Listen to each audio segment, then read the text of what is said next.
السلام علیکم ورحمۃ اللہ وبرکاتہ۔ ایک مرتبہ اس جناب کا تقریر سن لیجئے، اس کے بعد بات کریں گے۔ آپ بتائیے کیا میری تقریر نہیں سنی تھی آپ نے یہاں مرواڑی کالج سے پچھم کہ دیکھو ایک چھیتر سے 5-7 امیدوار بنے ہوئے ہو، پارٹی کسی ایک کو ٹکٹ دے گی، باقی 5 کو مایوسی آئے گی، جہاں 3 ہو وہاں 1 کو ٹکٹ ملے گی، 2 کو مایوسی آئے گی۔ اگر پارٹی کے اس امیدوار کو جس کو ٹکٹ دیا جائے گا اس کا ساتھ دینے کے لیے تیار ہو تو کہ آپ نے ایک ودھان سبھا سیٹ میں 5 لوگوں کو امیدیں دی اور سب لوگوں سے خرچے کروائے، اگر ایک کو ہی امیدوار بنانا تھا تو سب پہ آپ نے کیوں امیدیں دی؟ بڑی اچھی بات کہی۔ آپ صحافی ہیں اور ایماندار صحافی ہونے کا آپ کو دلیل پیش کرنا چاہیے، پیشانی پر آپ کے کالے دھبے بھی ہیں، وہ چمک ہے وہ نورانی۔ آپ بتائیے کیا میری تقریر نہیں سنی تھی آپ نے یہاں مرواڑی کالج سے پچھم کہ دیکھو ایک چھیتر سے 5-7 امیدوار جی مولانا صاحب، ہم نے آپ کی تقریر سنی بھی تھی، لیکن تقریر سننے کا ٹائم ہمارا دماغ کہیں اور تھا، کیونکہ آپ اس طریقے سے تقریر کرتے ہیں کہ ہمارے بھیجے میں بات نہیں گھستی ہے۔ اور ماشاءاللہ مولانا، آپ ایسے ہی تقریر کرتے رہیے اور قوم کو گمراہ کرتے رہیے۔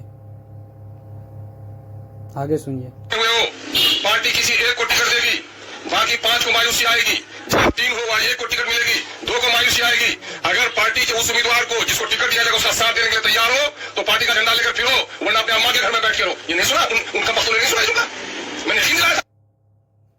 دیکھیے اس جناب کا لفظ کس طریقے سے لفظ استعمال کر رہے ہیں۔ ان کے اندر نہ بولنے کی صلاحیت ہے، نہ تمیز ہے، نہ کس طرح بولنا ہے کس کے سامنے، وہ ساری چیزوں کو کھو بیٹھا ہے۔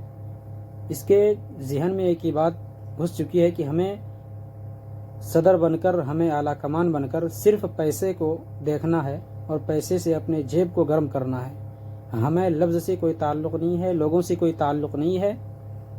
الٹے سیدھے الفاظ بولیں گے اور جو ہے اپنے نام کو بدنام کریں گے، اپنی پارٹی کو بدنام کریں گے اور سیمانچل کے لوگوں کو بدنام کریں گے۔ آگے سنیے کیسے کیسے لفظ استعمال کر رہا ہے۔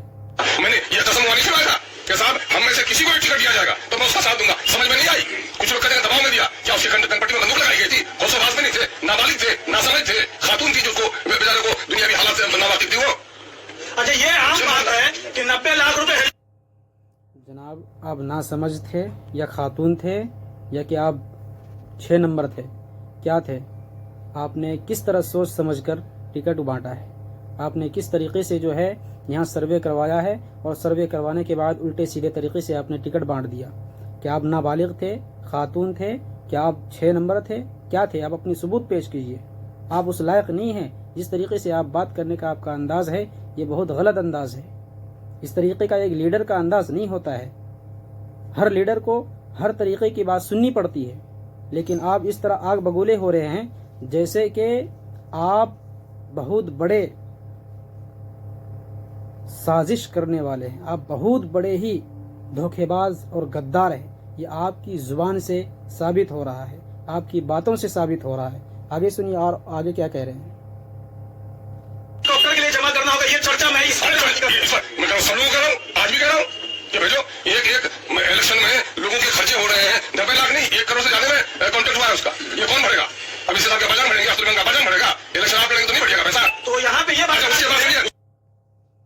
اور سو یہ سارے لیڈر کا، یہ سارے جو ہے دعوے دار جو تھے، کینڈیڈیٹ جو تھے، انہوں نے جو پیسہ خرچ کیا ہے، اس کا پیسے کہاں سے آیا تھا؟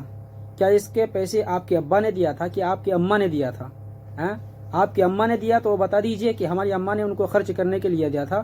جناب راشد صاحب نے 10 لاکھ روپے خرچ کیا اس یاترا کے اوپر، کیا آپ کی اماں نے دیا تھا؟ کیا آپ کی نانی نے دیا تھا کہ پرنانی نے دیا تھا؟ کس نے دیا تھا؟ یا جناب عبداللہ سالم صاحب کو کس نے دیا تھا؟ آپ نے دیا تھا۔ بے فضول کے ان کے پیسے خرچ کروائے۔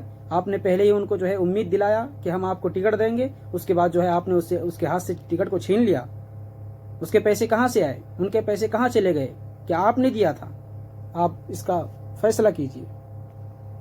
آگے سنیے۔ اور اس بات سنیے، ایک کینڈیڈیٹ کو 3 بار لوکل اخبار میں آپ لوگ لیتے ہیں اس کا کام، اور نیشنل میڈیا میں دینا ہے، ٹی وی میں دینا ہے، اور پچھلے بار الیکشن لے کر کے بھاگ گئے، پارٹی پھنس گئی، پیسے ہم لوگوں کو پے کرنے پڑے۔ ابھی بھی کئی لوگوں کو کہا گیا کہ اس کے پیسے ایڈوانس کر دو، نہیں دیے اور ابھی تک نہیں دے رہے ہیں۔ تو آپ پیسے آپ جیسے لوگ کھائیں گے تو بھرے گا کون؟ آپ ہی بھریں گے، آپ کی اماں بھرے گی، آپ کا ابا بھرے گا، کوئی دوسرا بھرنے نہیں آئے گا۔ پیسے کھاؤ گے خود اور دوسرا کوئی نہیں بھرے گا۔